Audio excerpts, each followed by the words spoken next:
आज हम लोगों का टॉपिक प्रेजेंट कंटिन्यूअस टेंस है। आज हम लोग क्या पढ़ेंगे? प्रेजेंट कंटिन्यूअस टेंस के बारे में पढ़ेंगे। पिछले वीडियो में हम लोगों ने प्रेजेंट एंड डेफिनिट टेंस को पूरे तरीके से खत्म किया, मतलब पढ़ लिया। आज का टॉपिक हमारा प्रेजेंट कंटिन्यूअस टेंस है। ये चीज भी हम आपको बहुत अच्छे से समझाने की कोशिश करेंगे, ठीक है ना।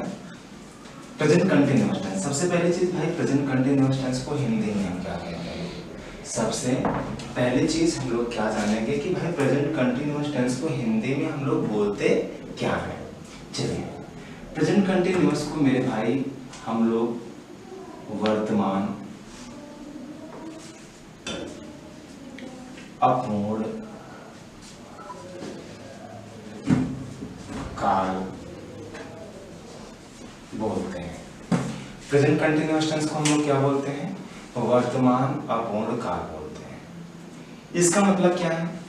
देखिए, प्रेजेंट कंटिन्यूअस टेंस के जो भी वाक्य होंगे उसमें जो भी आपके काम हो रहे होंगे वो अपूर्ण होंगे, मतलब पूरे तरीके से खत्म नहीं हुए होंगे। इसमें आपका काम हमेशा अधूरा पाया जाएगा, ठीक।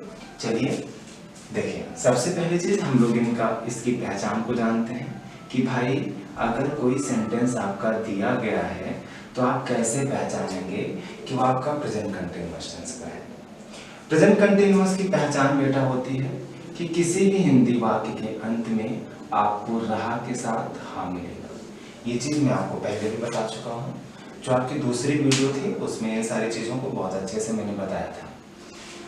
प्रेजेंट कंटिन्यूअस टेंस की पहचान क्या होती है? रहा के साथ हा। अगर किसी भी हिंदी वाक्य के अंत में आपको रहा के साथ हा मिलता है तो आप तुरंत समझ जाओ कि वो हिंदी वाक्य आपका प्रेजेंट कंटिन्यूअस टेंस का है।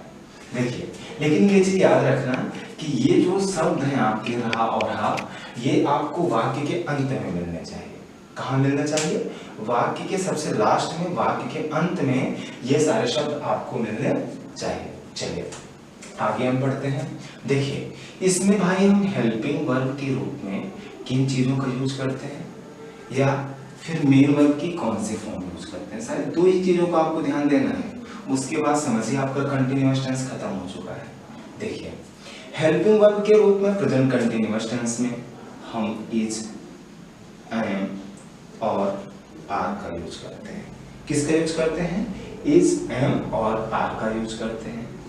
देखिए, ये यूज हम कैसे करते हैं या किसके साथ हम इज लगाते हैं, किसके साथ हम एम लगाते हैं और किसके साथ हम आर लगाते हैं, इन चीजों को हम थोड़ा ध्यान से देखते हैं, ठीक। देखिए, अगर आपका सब्जेक्ट ही हो, सी हो, इट हो या नेम हो, क्या क्या चार चीजें याद रखिएगा मेरे भाई। अगर आपको सब्जेक्ट के रूप में ही मिलता है, सब्जेक्ट के रूप में सी मिलता है, सब्जेक्ट के रूप में इट मिलता है या सब्जेक्ट के रूप में किसी का भी नाम मिलता है, नाम में याद रखिएगा नाम केवल अकेला होना चाहिए। नेम, अगर आपको कौन प्रश्न कर रहे हैं आप वाक्य में, अगर आपको सिंगल नेम मिल रहा है तो आप समझिए कि वो सिंगुलर सब्जेक्ट है और उसके साथ हमें इज लगाना है। अगर दो नाम मिल जा रहे हैं, मतलब एक से अधिक नाम मिल रहे हैं, तो आप तुरंत समझ जाइएगा वो मेरा सिंगुलर सब्जेक्ट नहीं है, उसके साथ मुझे किसका यूज करना है? आर का यूज करना है। चलिए अब हम पहुंचते हैं एम पर। आई के साथ हमेशा आप किसका यूज करेंगे? एम का। अगर आपका सब्जेक्ट आई है तो आप हेल्पिंग वर्ब के रूप में क्या लगाएंगे? एम लगाएंगे। ओके, चलिए आर, हम लोग आर पे पहुंचते हैं। अगर हमारा सब्जेक्ट यू हो, वी हो, दे हो या दो या अधिक नाम हो, दो या अधिक नाम, जो कि मैं अभी जब ही मतलब इज के विषय में बता रहा था तो मैंने बताया था कि अगर एक नाम होगा तो आप इज लगाएंगे, दो या अधिक नाम अगर आपके हो जाएंगे तो आप क्या लगाएंगे? एम लगाएंगे, ठीक। ये मुझे पता चल गया कि हेल्पिंग वर्ब में मुझे कैसे किन चीजों का यूज करना है। अब हम लोग पहुंचते हैं मेन वर्ब क्या चीज होती है। भाई, किसी वाक्य में जो आप काम कर रहे होते हैं वही आपकी मुख्य क्रिया होती है। मेन वर्ब को हिंदी में क्या बोलेंगे हम? मुख्य क्रिया। किसी भी सेंटेंस में जो आप काम कर रहे होते हैं वही आपकी क्या होती है? मुख्य क्रिया होती है। अब इसका बेटा आप लोग फोर्थ फॉर्म जिसे हम आईएनजी फॉर्म के बोलते हैं उसका हम यूज करेंगे। किसका यूज करेंगे? फोर्थ फॉर्म का, या फिर हम ब्रैकेट में लिख दे रहे हैं आईएनजी फॉर्म का। आईएनजी फॉर्म का हम लोग यूज करते हैं। ठीक, मतलब हम लोगों ने कंटिन्यूअस टेंस के विषय में क्या क्या चीजों को पढ़ा? हम लोगों ने पढ़ा पहचान, किसी भी हिंदी वाक्य के अंत में अगर मुझे रहा के साथ हा मिलता है तो वो हिंदी वाक्य मेरा प्रेजेंट कंटिन्यूअस टेंस का होता है। इसमें दो चीजों को मुझे पढ़ना है, हेल्पिंग वर्ब, उसके बाद तो आपका समझ ही खत्म है, ये आपका टोटली आपको आ जाएगा। हेल्पिंग वर्ब के रूप में हम इज एम आर का यूज करते हैं। इज का यूज अगर आपका सब्जेक्ट ही सी इट या नेम हो तो आप इज लगाएंगे, अगर आपका सब्जेक्ट आई हो तो आप एम लगाएंगे, अगर आपका सब्जेक्ट यू वी दे दो या अधिक नाम हो तो आप आर लगाएंगे। अब मेन वर्ब की कौन सी फॉर्म लगाएंगे? फोर्थ फॉर्म, जिसे कि हम और क्या कहते हैं? ING form. मतलब आप उसकी फर्स्ट फॉर्म में आईएनजी लगा दें, किसी भी मुख्य क्रिया के फर्स्ट फॉर्म में अगर हम आईएनजी लगा देते हैं वो कौन सी फॉर्म हो जाती है? Fourth form. चलिए, अब हम जैसे कि हम लोग पहले भी पढ़ चुके हैं कि सब्जेक्ट को हम कैसे पहचानते हैं कंटिन्यूअस के वाक्यों में। जिन भी हिंदी वाक्य के अंत में रहा के साथ हा हो, आप सब्जेक्ट को पहचानने का वही तरीका है कि कौन। अगर आप कौन प्रश्न करते हैं, जो भी शब्द आपको मिलेगा वो आपका कंटिन्यूअस टेंस का सब्जेक्ट है। अगर आप किसी भी हिंदी वाक्य में कौन प्रश्न करते हैं तो कौन की जगह पे जो भी शब्द आपको उत्तर के रूप में मिलेगा वो आपका सब्जेक्ट है। अब भाई ये मेन वर्ब क्या होता है? रहा हा के पहले, याद रखिएगा मेरे मित्र, रहा हा के पहले जो भी शब्द, याद रखिएगा, रहा हा के पहले जो भी शब्द आपका होगा वो आपका मेन वर्ब होगा हमेशा। इसके अलावा कोई दूसरा भी शब्द नहीं होगा। रहा हा के पहले जो भी शब्द आपका होगा वो आपका मेन वर्ब होगा और उसी शब्द के फर्स्ट फॉर्म में आपको आईएनजी लगा देना। ठीक, कोई दिक्कत किसी को? चलिए हम आगे बढ़ते हैं। अब हमारी पहली जो हेडिंग होगी वो होगी अफर्मेटिव। क्या होगी?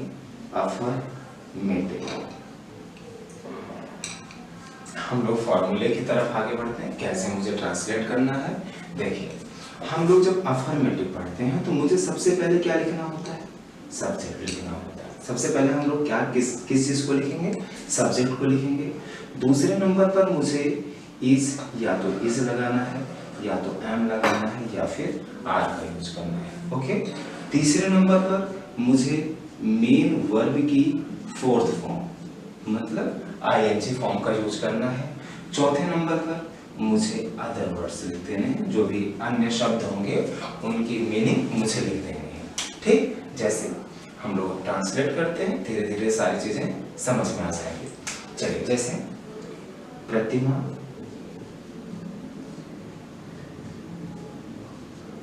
पेन से लिख रही है। जैसे क्या? प्रतिमा पेन से लिख रही है। पहला सेंटेंस हम लोगों का क्या रहा? प्रतिमा पेन से लिख रही है। तो मुझे सबसे पहले क्या लिखना है? सब्जेक्ट लिखना है। सब्जेक्ट को पहचानना तो आप बहुत अच्छे तरीके से जान गए होंगे, समझ गए होंगे। कौन पेन से लिख रही है? प्रतिमा। तो प्रतिमा आपका, ये प्रतिमा आपका सब्जेक्ट है तो आपने क्या लिख दिया? प्रतिमा। ओके। दूसरे नंबर पर मुझे इज एम आर लगाना है।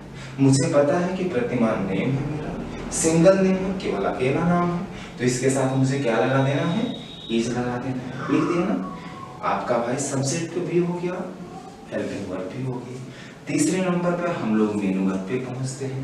मेन वर्ब हमने क्या बताया आपको? रहा हा के पहले जो भी शब्द होगा वो आपका मेन वर्ब होगा। रहा हा के पहले मेरे भाई आपको क्या मिल रहा है? लिखना। लिख का मतलब लिखना हुआ। लिखना का क्या होता है? राइट। क्या होता है? राइट। राइट से क्या हो जाएगा? राइटिंग। क्या हो जाएगा? राइटिंग। अब यहाँ पर अदर वर्ड में आपका क्या बच रहा है? पेनशिप। क्या बच रहा है? पेनशिप।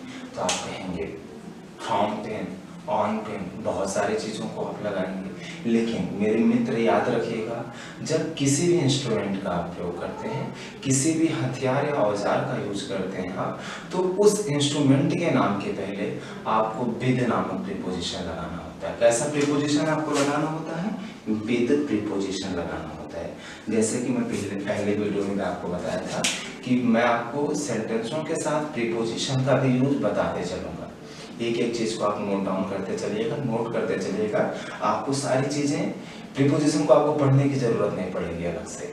बाकी अभी जो भी अदर प्रीपोजिशन है वो मैं आगे चल करके मतलब हर एक समझिए कि हर एक पार्ट्स में मैं आपको एक दो प्रीपोजिशन का यूज बताऊंगा। ठीक, आपने क्या लिख दिया? With pen. अब मुझे पता ही चल गया कि मुझे विद का यूज कहाँ करना है। वैसे तो विद का मतलब साथ होता है, लेकिन कि कोई भी इंस्ट्रूमेंट हो, कोई भी आपका हथियार या औजार हो, वो तो उस हथियार या औजार के नाम के पहले मुझे किस प्रीपोजिशन का यूज करना है? विद प्रीपोजिशन का यूज करना है। ठीक, हमेशा याद रखिएगा, किसी भी हथियार या औजार के नाम के पहले आपको कैसे प्रीपोजिशन का यूज करना है? विद प्रीपोजिशन का यूज करना है। पेन यहाँ पर आपका क्या है भाई? औजार है ना, है कि नहीं है? ठीक, चलिए हम आगे बढ़ते हैं। सुधा, सुधा अपने घर जा रही है।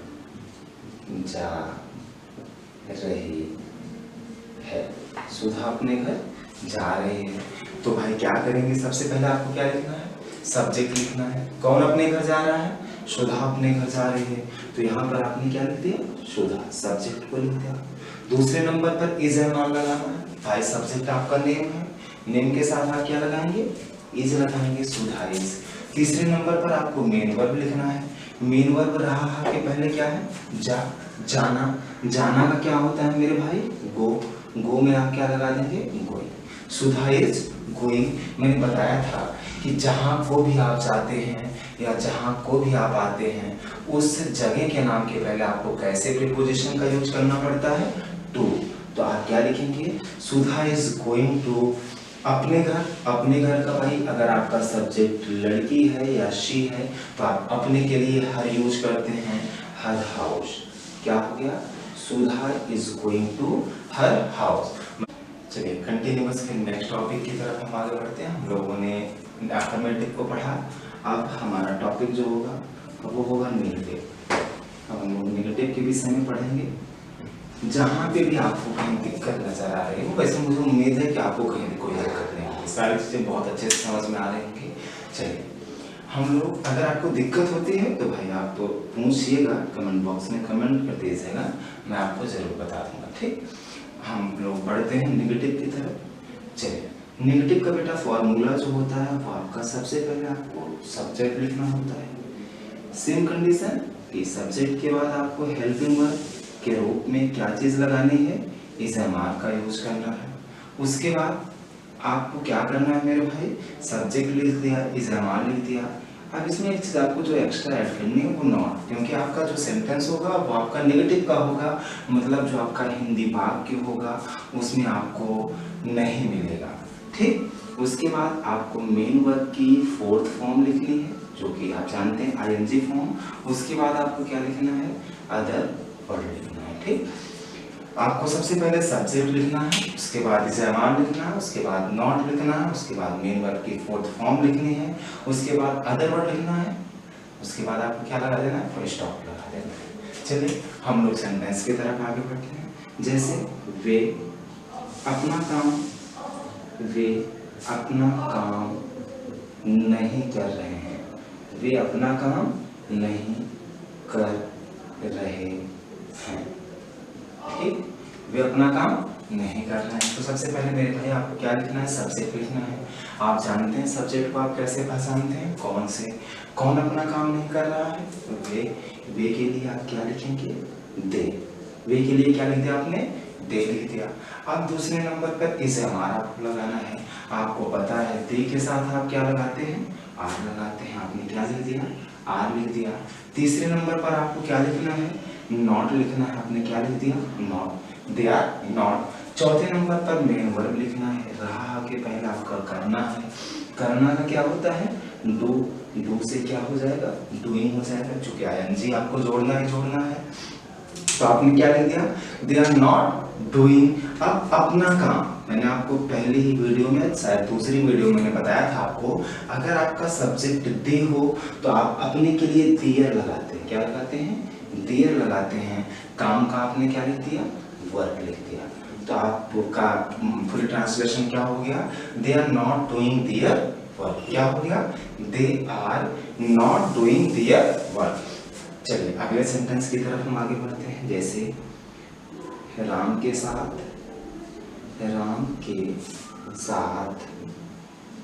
बबीता खाना नहीं चाह रही है। राम के साथ बबीता खाना नहीं चाह रही है। राम के साथ बबीता खाना नहीं चाह रही। थोड़ा अलग टाइप का सेंटेंस है, ध्यान से समझने की कोशिश करिएगा। आपको लिखना तो सबसे पहले मेरे भाई सब्जेक्ट है। सब्जेक्ट की पहचान आप कैसे करते हैं, कौन से करते हैं? तो भाई राम के साथ कौन खाना नहीं चाह रही है, सब बबीता। कौन नहीं खाना चाह रही है, बबीता। तो आपका सबसे पहले आप क्या लिखेंगे, बबीता। क्या लिखते हैं आपने, बबीता। उसके बाद आपको इस एमआर लगाना है। आपका बबीता नाम है, केवल एक नाम है सब्जेक्ट के रूप में। ये भाई मेरे पर ये कंफ्यूज मत होइएगा कि यहाँ पर राम और बबीता दो नाम हो गए हैं तो मुझे आर लगा देना है। नहीं, जब आपको सब्जेक्ट की जगह पर सब्जेक्ट मतलब कौन प्रश्न करने पर दो नाम मिले तभी आप आर लगाएंगे। अगर कौन सेंटेंस में कितने भी नाम हो उससे आपको कोई मतलब नहीं है। सेंटेंस में कितने भी नाम हो आपको उससे कोई मतलब नहीं है। अगर कौन कहने पे दो नाम मिलते हैं तो आप आर लगाएंगे, अगर एक नाम मिलता है तो आप क्या लगाएंगे, इज लगाएंगे। तो आपका क्या हो गया, बबीता इज। तीसरे नंबर पे आपको क्या लिखना है, नॉट लिखना है। चौथे नंबर पे आपको क्या लिखना है, मेन वर्ब। राह के पहले चाहना है। चाहना का क्या होता है मेरे भाई, वांट से क्या हो जाएगा, वांटेड। याद रखिएगा। अब जो चीज इस सेंटेंस में आपको ध्यान देना है कि देखिए यहाँ पर चाहना और खाना दोनों मेन वर्ब है, दोनों क्रियाएं हैं, दोनों आप कर रहे हैं। एक चाह भी रहे हैं और एक खा भी रहे हैं। मतलब चाहे खा रहे हैं नहीं खा रहे बात दूसरी है, लेकिन खाना और चाहना दोनों में वर्ब है। एक चीज याद रखिएगा, जिस भी हिंदी शब्द के अंत में आपको ना मिले, जिस भी हिंदी शब्द के अंत में आपको ना मिले, केवल वही शब्द ही मेन वर्ब हो सकते हैं। अगर किसी भी हिंदी शब्द में ना नहीं मिलता है तो वो आपका मेन वर्ब कभी नहीं हो सकता। जैसे चाहना हो सकता है, नहीं हो सकता है। जिस तरीके से खाना है उस तरीके से चाहना भी हो सकता है। पढ़ना, लिखना, सोना, हंसना, खेलना, कूदना, ये जितने भी मेन वर्ब होते हैं इनकी पहचान होती है कि इनके अंत में अगर इनको पूरा पढ़ा जाए तो इनके अंत में ना मुझे जरूर मिलेगा, ना मुझे जरूर मिलेगा। अगर किसी भी हिंदी वाक्य में आपको दो मेन वर्ब मिलते हैं तो पहले वर्ब को जो आपका मुख्य काम होगा उसको तो आप मेन वर्ब की फॉर्म में लिखेंगे। जैसे मुझे यहाँ पे फोर्थ फॉर्म लिखना था तो मैंने फोर्थ फॉर्म लिखा, तथा दूसरे वर्ब के पहले आपको टू लगा करके उसकी फर्स्ट फॉर्म को लिख देना है।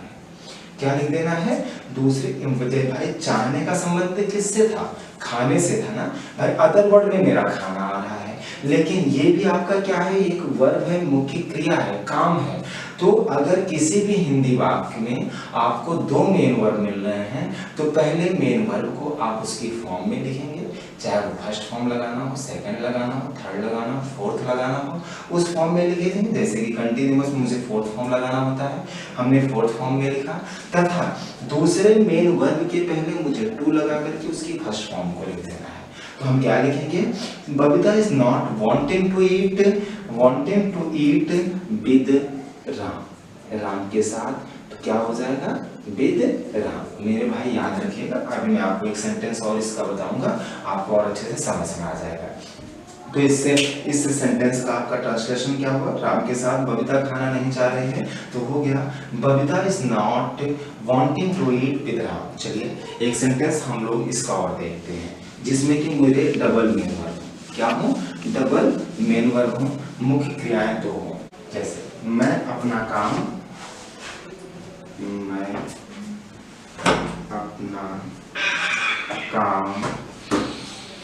करना नहीं चाह रहा हूँ। मैं अपना काम करना नहीं चाह रहा हूँ। सबसे पहले मेरे भाई आपको क्या लिखना है, सब्जेक्ट लिखना है। सब्जेक्ट कौन अपना काम करना नहीं चाह रहा, मैं के लिए क्या लगा दिया आपने, आई। आई के साथ आप इज एम आर इन तीनों में से क्या चीज लगाते हैं? एम। क्या लिख दिया आपने? I am. तीसरे नंबर पे आपको क्या लिखना है? नॉट लिख दिया आपने। चौथे नंबर पर आपको मेन वर्ब लिखना है। आपको पता रहा कि पहले जो कुछ भी होगा मेन वर्ब होगा चाहना। चाहना का क्या होता है आपका? वांट। वांट से क्या लिख दिया? वांटेड। अच्छा बेटा, चाहने का संबंध आपका किससे है? करने से है ना। आप पूरे सेंटेंस को ध्यान से पढ़िए। मैं अपना काम करना नहीं चाह रहा हूँ। भाई चाहना का संबंध किससे? करने से है। तो आपका देखिए, चाहना भी आपकी मुख्य क्रिया है और करना भी आपका मेन वर्ब है। दोनों मेन वर्ब है आपके। पहले मैंने जैसा कि पहले इसके पहले वाले सेंटेंस में मैंने आपको बताया कि अगर किसी भी वाक्य में दो मेन वर्ब हों तो जो आपका पहला मेन वर्ब होगा उसको तो आप मेन वर्ब की फॉर्म में लिखेंगे। जैसे कि यहाँ पे मेरा फोर्थ फॉर्म लगता है तो मैंने फोर्थ फॉर्म में लिख दिया। तथा जो दूसरा मेन वर्ब होगा उसके पहले मुझे क्या लगा देना है? टू लगा देना और टू के बाद उसकी फर्स्ट फॉर्म को लिख देना। जैसे करने का क्या होता है? डू होता है। डू।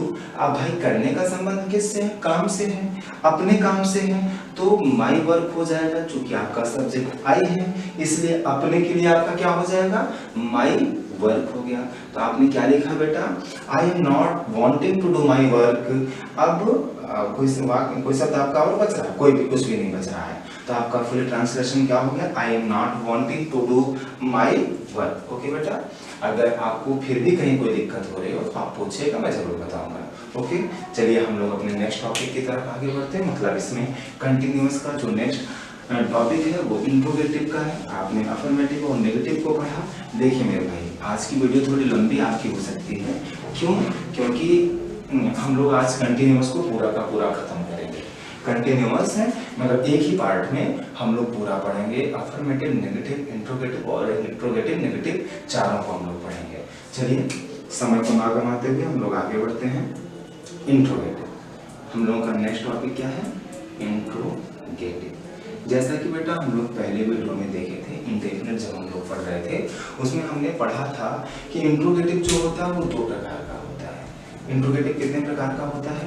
दो प्रकार का होता है, जिसमें पहला हम लोगों ने क्या पढ़ा था? HV मतलब हेल्पिंग वर्ब टाइप का। और जो दूसरा हम लोगों ने पढ़ा था वो क्या पढ़ा था? क्वेश्चन वर्ब टाइप का।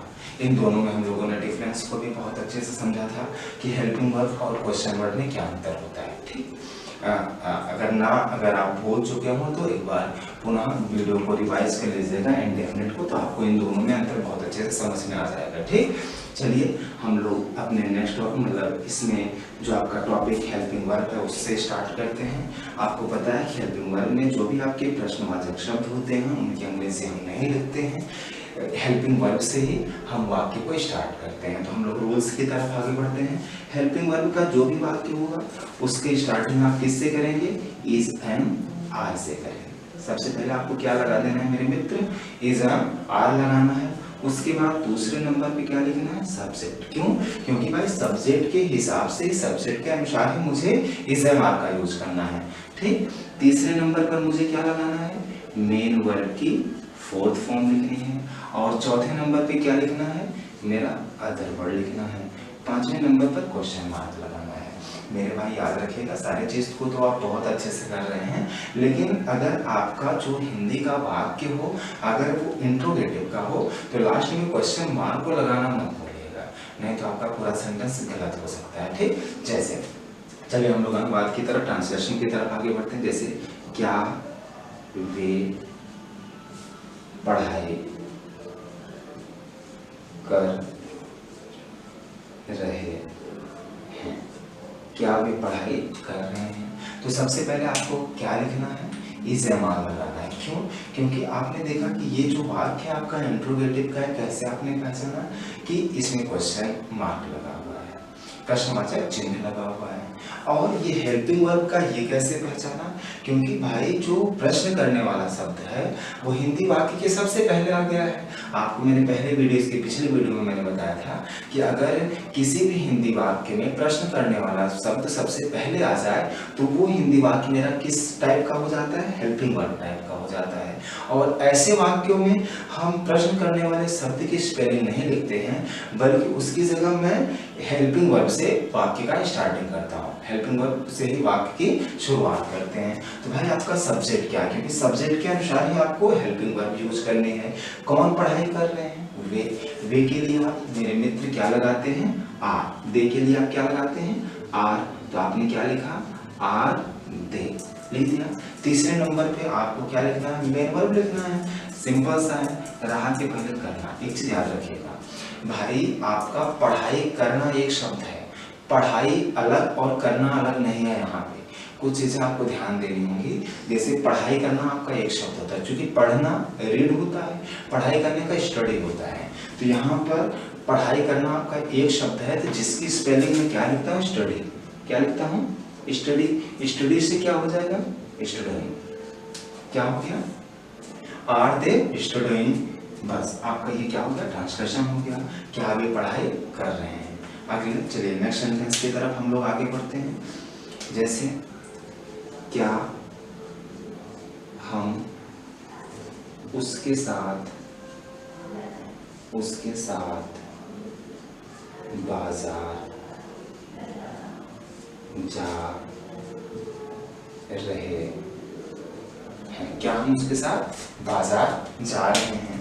तो आपका प्रश्न करने वाला शब्द कोई भी कितना भी कठिन सेंटेंस हो, ये मत सोचिएगा कि सर बहुत सिंपल से सेंटेंसों को बता रहे हैं। सिर्फ आप यही फॉर्मूले को फॉलो करने की कोशिश करिएगा। कितना भी कठिन सेंटेंस हो, कितना भी डिफिकल्ट सेंटेंस हो आपका, आपको कहीं पे कोई भी दिक्कत नहीं, ठीक है ना। आप सिर्फ इस फॉर्मूले को फॉलो करने की कोशिश करिएगा, जैसे मैं बता रहा हूँ वैसे सीखने की कोशिश करिएगा, फिर आपको कहीं भी कोई दिक्कत नहीं होगी। क्या हम उसके साथ बाजार जा रहे हैं, तो आपका प्रश्न करने वाला शब्द सबसे पहले आया, तो आपका क्लियर हुआ कि ये वाक्य आपका हेल्पिंग वर्ब का है। इसकी शुरुआत मुझे इस एमआर से करनी है, सब्जेक्ट के अनुसार मुझे इस एमआर लगाना है। कौन उसके साथ बाजार जा रहे हैं, हम। कौन जा रहे हैं, हम जा रहे हैं। तो हम के लिए बेटा आप क्या लगाते हैं, चूंकि हम की अंग्रेजी वी होती है, तो हम के पहले वी के पहले आप क्या लगा देंगे, आर लगा देंगे, आर भी हो गया। उसके बाद मेन वर्ब लिखना है, मेन वर्ब रहा के पहले जाना है, जाना का वो होता है, वो के लिए क्या लगाएंगे, गोइंग लगाएंगे। मैंने आपको कई बार बताया कि जहाँ को भी हम जाते हैं या जहाँ को भी हम आते हैं, उस स्थान के नाम के पहले मुझे क्या लगाना होता है, टू। जाने का संबंध किससे है, बाजार से है। तो आपने क्या लिखा भाई, क्या लिखा आपने, are we going to market. अब आपका क्या बच रहा है, उसके साथ का भाई क्या हो जाएगा, विद हिम। ठीक, आपका क्या हो गया, are we going to market with him. ठीक, कोई दिक्कत किसी को। चलिए भाई हम लोग आगे बढ़ते हैं। हम लोगों ने हेल्पिंग वर्ब को भी पढ़ लिया। अब नेक्स्ट जो इसकी इंट्रोगेटिव की जो नेक्स्ट हेडिंग है क्वेश्चन वर्ड, हम लोग वो सीखते हैं। हम लोग क्वेश्चन वर्ड पढ़ना स्टार्ट करते हैं। देखिए दोनों में अंतर तो आप लोग जान ही गए हैं, कई बार मैं बता दिया। चलिए क्वेश्चन वर्ड की खासियत क्या होती है बेटा, सबसे पहले आपको क्वेश्चन वर्ड लिखना पड़ता है, उसके बाद इज एम आर लगाना है, इज एम आर को लिखना है। उसके बाद आपको क्या लिखना है मेरे भाई, सब्जेक्ट को लिखना है। फिर मेन वर्ब की फोर्थ फॉर्म लिखनी है। उसके बाद अदर वर्ड्स लिखने हैं। लास्ट में जैसा कि मैंने पहले बताया कि आप क्वेश्चन मार्क लगाना जरा बिल्कुल भी मत भूलिएगा। तो सबसे पहले आपने क्वेश्चन वर्ड लिखा, इज एम आर लिखा, सब्जेक्ट लिखा, मेन वर्ब की फोर्थ फॉर्म लिखी, क्वेश्चन वर्ड लिखा, अदर वर्ड लिखा। उसके बाद आपने क्वेश्चन मार्क लगा दिया। हाँ, अब एक चीज ध्यान देना है कि अभी तक आप क्वेश्चन वर्ड की स्पेलिंग नहीं, क्वेश्चन वर्ड की स्पेलिंग नहीं लिखते थे। क्यों? क्योंकि वो हिंदी वाक्य के सबसे पहले आ जाता था। लेकिन अब यही प्रश्न करने वाला शब्द पहले ना आकर के वाक्य के बीच में या किसी अन्य स्थान पर आएगा, तो उसकी स्पेलिंग मुझे सबसे पहले लिखनी है।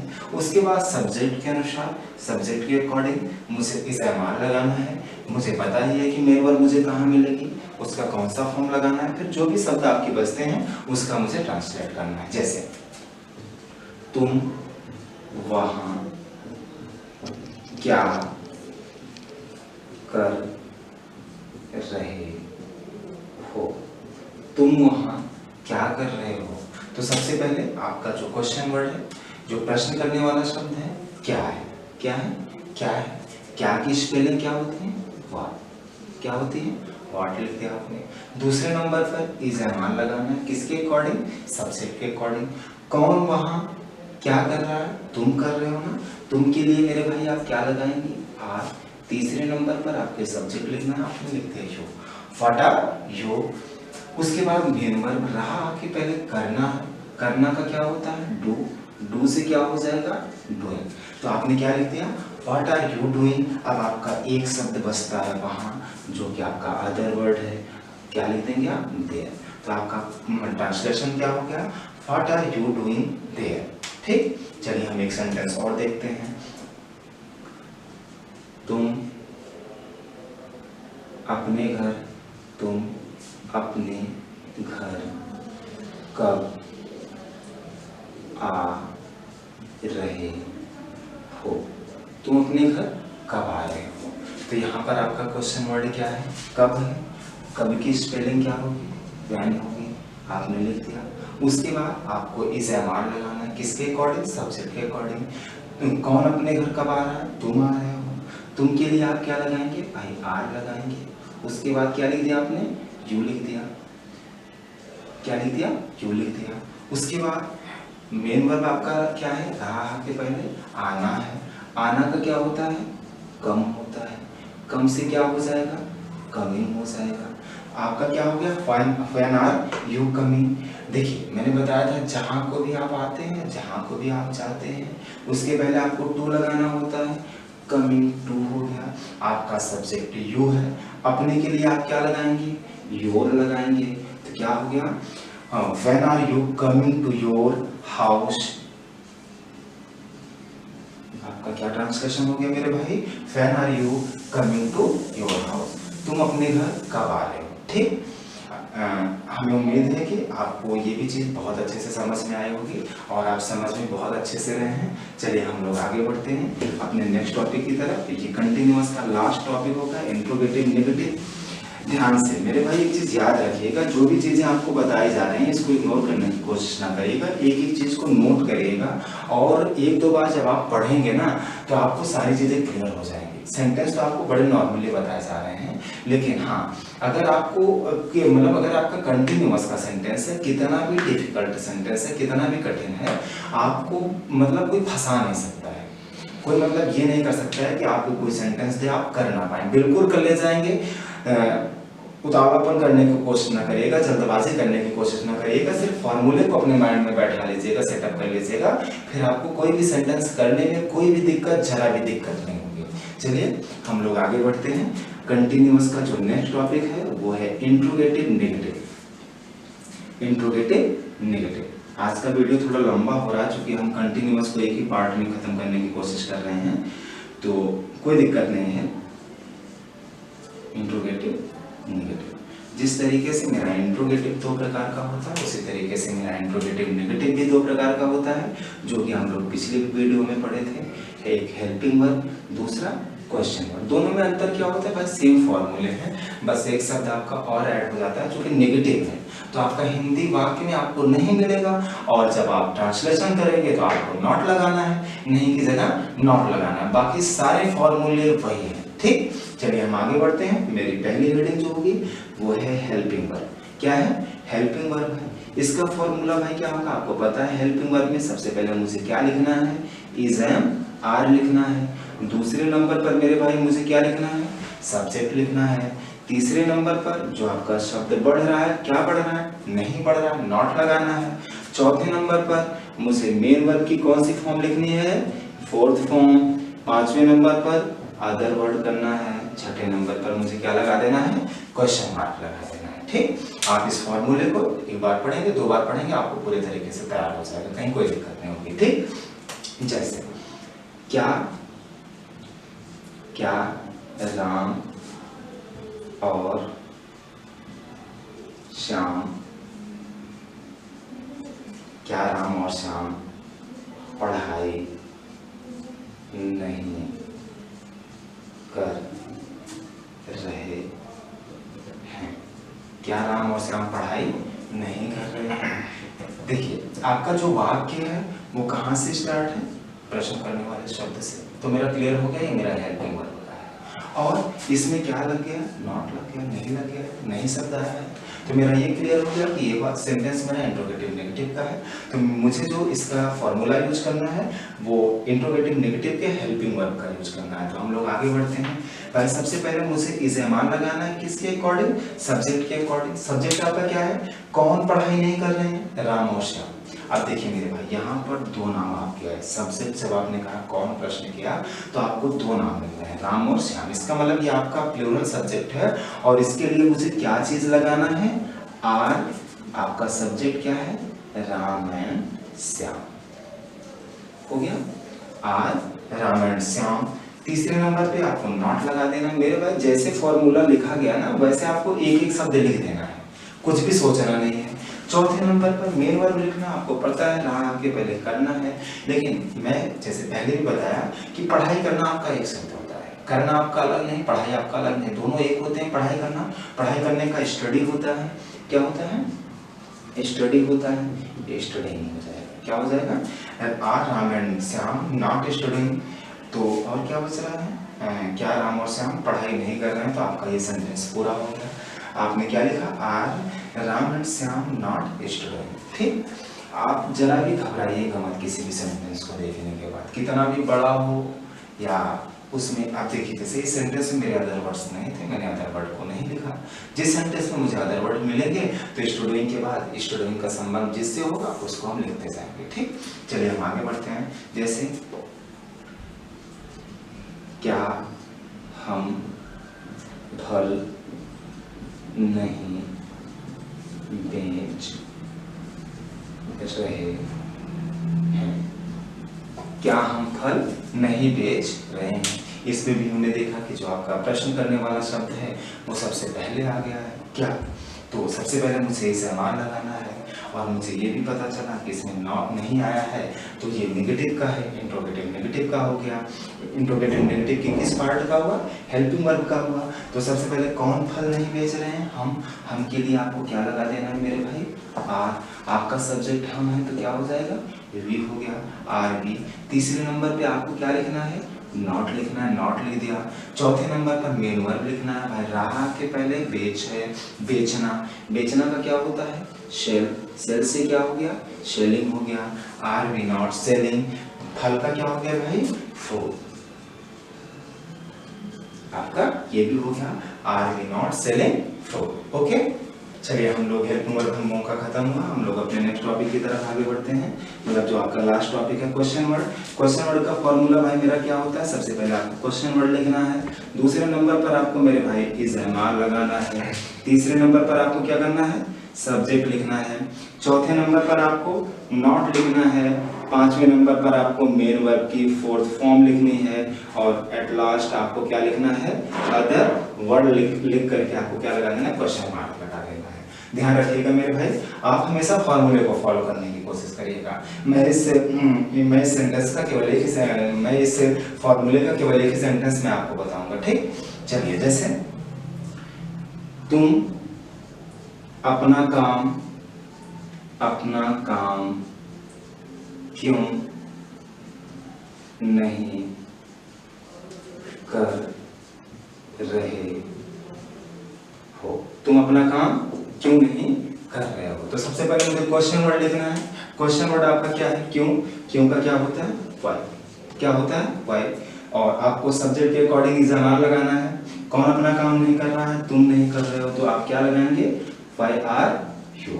तीसरे नंबर, चौथे नंबर पर आपको क्या लिखना है, नॉट। पांचवें नंबर पर मेन वर्ब की फोर्थ फॉर्म रहा के पहले करना है, करने का डू से क्या हो जाएगा, डूइंग हो जाएगा। Why are you not doing. आप अपना काम, आपका सब्जेक्ट यू है तो अपने के लिए आप क्या लगाएंगे, योर वर्क। ठीक, ओके। हाँ मेरे मित्र याद रखिएगा, आपका प्रेजेंट कंटिन्यूअस पूरे तरीके से कंप्लीट हो चुका है।